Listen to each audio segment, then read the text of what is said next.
The anti-domestic abuse charity The Themis Project was started by Claire Oosthuizen after she experienced abuse in a relationship for which she needed hospital treatment for her injuries. I was so shocked that I could have found myself in that situation, and it got so out of hand and it got so severe that I then decided that I had to try and do something to try and stop others from finding themselves in it.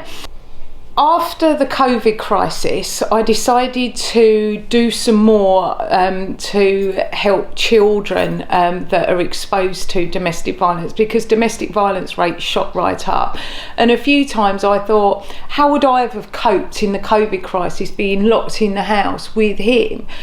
And I needed to try and do something to try and help other families and help professionals to be able to support these children and their families. From her research, including in schools in Rainham, Claire Oosthuizen found lack of understanding about boundaries and the meaning of consent. In her letter to education chiefs, she highlights, many males struggled with clarity on what consent is, little to no knowledge on controlling and coercive behaviour, very poor knowledge on how to avoid becoming a victim or how to get help, very confused ideas on positive, negative relationship behaviours. At every workshop, either a pupil or staff member would ask for help on their own personal experiences. Many teenagers spoke of already being victims. Claire Oosthuizen welcomed the partnership of the Diocese of Rochester with a national campaign about violence against women.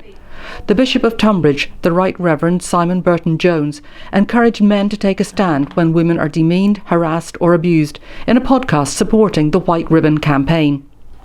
This campaign asks men not to commit violence against women, but it goes further than that.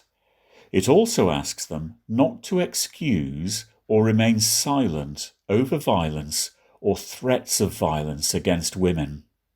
The public attitudes need to change. Domestic violence and domestic abuse and any relationship abuse for some reason seems to be seen as the woman's fault. It's her fault because she lets it. Why does she stay? If she stays, then it's her own fault. But they don't understand the very many subtle layers. It's not just a punch in the face. It's years of built-up learnt behaviours which the woman just accepts in the end. The Themis Project is calling for focused education for children about negative relationships to try to prevent a cycle of abuse that leads from verbal abuse to violence. Sandy Fleming for Rainham News.